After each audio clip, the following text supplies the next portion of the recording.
सुप्रभात छात्रों, आज हम ज्ञान सरोवर शुरू करेंगे। ज्ञान सरोवर यानी ज्ञान रूपी सरोवर। सरोवर का अर्थ होता है तालाब। इस तालाब रूपी पुस्तक में भिन्न भिन्न प्रकार का ज्ञान है। आत्मा से संबंधित, धर्म से संबंधित, सत्य से संबंधित, अनुशासन से संबंधित, परिश्रमी बनने से संबंधित कई तरह की कहानियां हैं। और ये कहानियां हमें अपने जीवन को पूर्णता प्रदान करने में विशेष योगदान देती हैं। ये कहानियां हमें सत्य के मार्ग पर चलने की, धर्म के मार्ग पर चलने की, यानी धर्म, सत्य, अहिंसा, प्रेम, भाईचारा, मानवता, सत्यवादिता आदि गुणों का विकास कराती हैं। और विशेषकर शिक्षाप्रद कहानियां हमें हमेशा कोई ना कोई शिक्षा दे जाती हैं। यहाँ भी एक ऐसी कहानी है जो हमें 3 बातों पर विशेष ध्यान दिलाती है। पाठ का शीर्षक ही है साधु के 3 उपदेश। साधु ने एक राजा के पुत्र को यानी राजपुत्र को 3 उपदेश दिए थे। पहला, रास्ते में अकेले नहीं चलना चाहिए, किसी ना किसी को साथी बना लेना चाहिए। दूसरा, किसी के द्वारा दिए गए आसन पर बिना जांच पड़ताल किए नहीं बैठना चाहिए। तीसरा, जब भी कोई अपरिचित व्यक्ति कुछ खाने के लिए दे तो पहले किसी जानवर को खिलाने के बाद खाना चाहिए। तो साधु के इन्हीं 3 उपदेशों पर ये कहानी टिकी हुई है। मैं कहानी शुरू करने के पहले आपसे अनुरोध करती हूँ कि इस पाठ के अंतिम पृष्ठों पर हर एक पाठ का प्रश्न दिया हुआ है। मैं हर एक प्रश्न को पढ़ाते समय स्पष्ट करती जाऊंगी। आप ध्यानपूर्वक वीडियो सुनेंगे या देखेंगे, उसके बाद उन प्रश्नों का हल पढ़ेंगे। एक राजा था, उसका एक ही राजकुमार था। उसे पढ़ाई लिखाई से कोई मतलब नहीं था और इसलिए उसके पिता अत्यंत चिंतित थे। एक दिन मंत्री ने राजा के पुत्र से पूछा कि आपकी क्या इच्छा है। उसने कहा कि मैं कहीं दूसरी जगह जाकर ज्ञान प्राप्त करना चाहता हूँ। राजा ने अपने पुत्र की बातों को सुना और वे अत्यधिक प्रसन्न हो जाते हैं और उन्होंने एक दिन उन्हें राजमहल से विदा कर दिया। राजकुमार घूमते घूमते एक जंगल में पहुंचता है। वहां वह एक आश्रम को देखता है। उसने वहां देखा कि एक साधु आंखें बंद किए बैठा हुआ और कई दिनों तक तपस्या करने के कारण, साधना करने के कारण उसके शरीर पर मिट्टी की तह यानी परत जम गई थी और ना जाने कितने समय से उस स्थान पर वह साधु उसी तरह मौन व्रत धारण किए तपस्या की मुद्रा में बैठा हुआ था। राजकुमार आश्रम में पहुंचता है और साधु के शरीर पर जमी हुई मिट्टी को साफ करता और उन्हें बड़े आदर सत्कार के साथ नमस्कार करता है। आश्रम को अच्छी तरह साफ सुथरा करता है और रात को उसी आश्रम में सो जाता है। धीरे धीरे राजकुमार वहीं रहने का निश्चय कर लेता है। वहीं फल फूल खाकर वहीं रहने का निश्चय किया और साधु की सेवा करने लगा।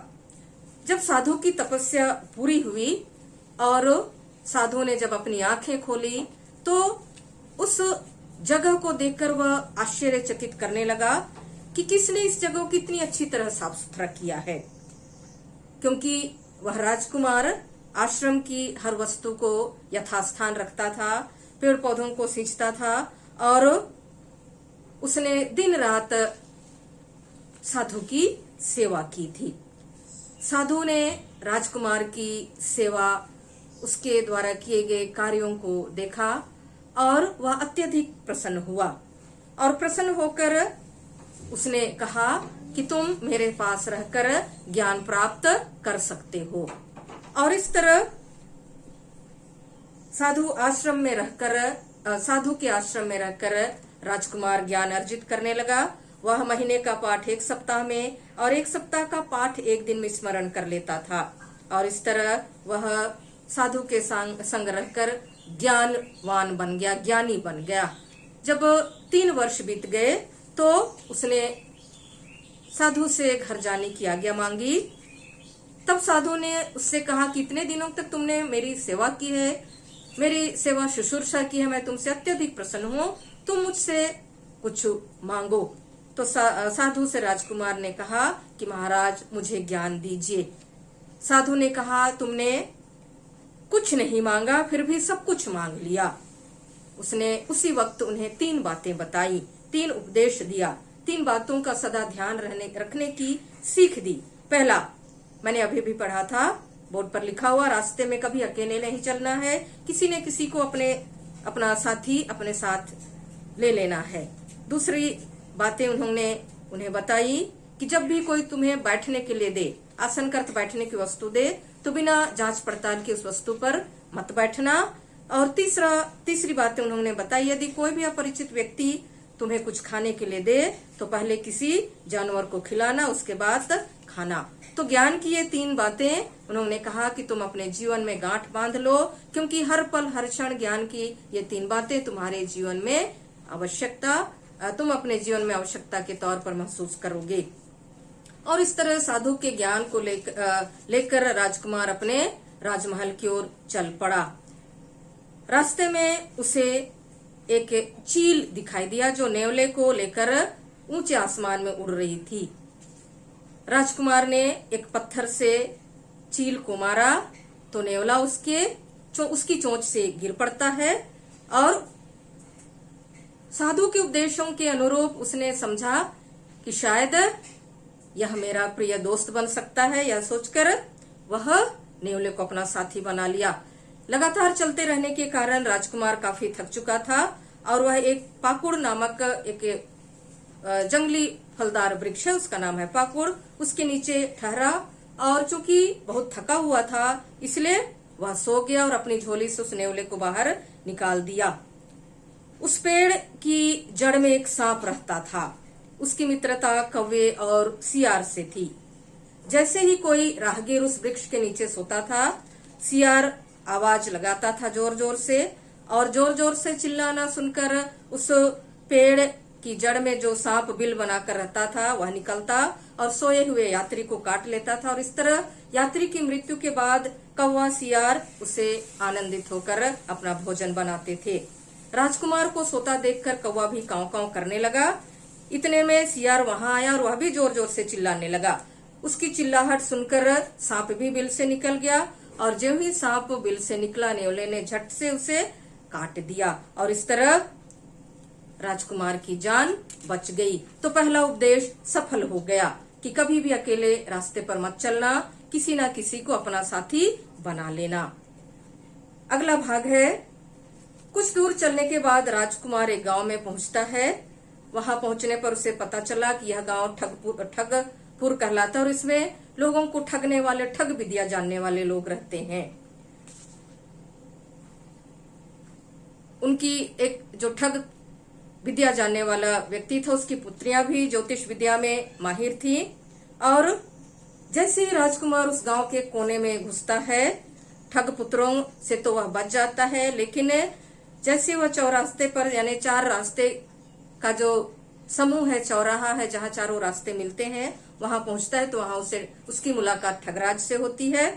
और ठगराज की पुत्री ने उसे बताया था कि राजकुमार अपनी जांग में 4 लाल यानी 4 बहुमूल्य रत्न लेकर आ रहा है, और उसके लालच में ठगराज ने राजकुमार की अत्यधिक अवभगत की।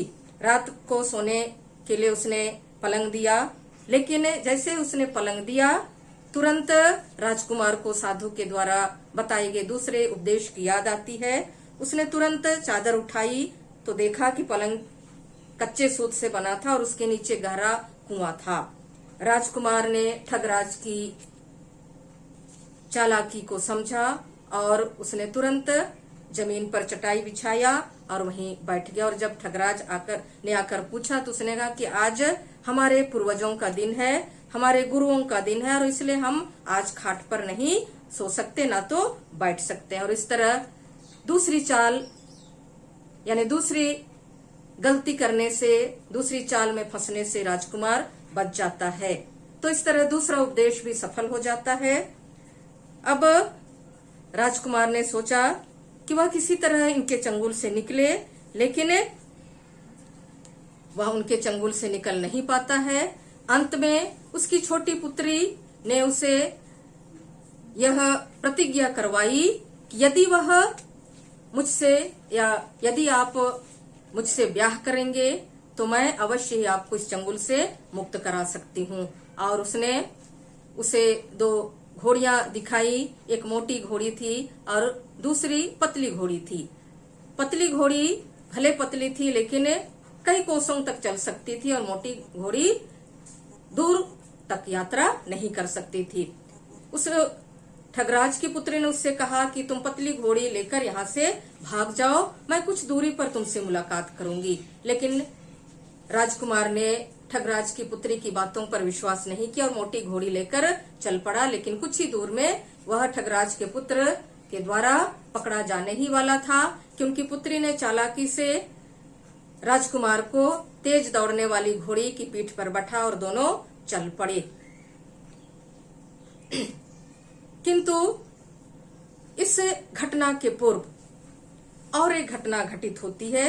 जब ठगराज की पुत्री उसे 4 बहुमूल्य मोती ग्रहण करना चाहती है तो और कहती है कि यदि आप मुझे नहीं देंगे तो मैं आपको मार डालूंगी। तो उसने कहा कि यदि तुम मुझे मार डालोगी तो अवश्य ही तुम्हारी हानि होगी।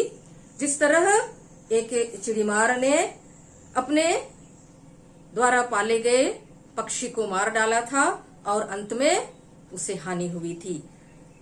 यदि तुम सुनना चाहती हो कहानी तो मैं अवश्य ही इस कहानी से तुम्हें परिचित कराऊंगा। और कहानी सुनने के लालच में ठगराज की बड़ी पुत्री सुबह होने तक उसकी कहानी सुनती रही और जैसे ही सुबह हुआ उसका समय समाप्त हो गया। उसकी छोटी बहन आती है और वह राजकुमार को अपने प्रेम जाल में फंसाकर उसे प्रतिज्ञा करवाकर शादी करने की प्रतिज्ञा करवाकर उसके साथ राजमहल की ओर लौट पड़ती है। और इस तरह हम देखते हैं इस कहानी में राजकुमार की जान उस ठगराज की पुत्री ने बचा लिया।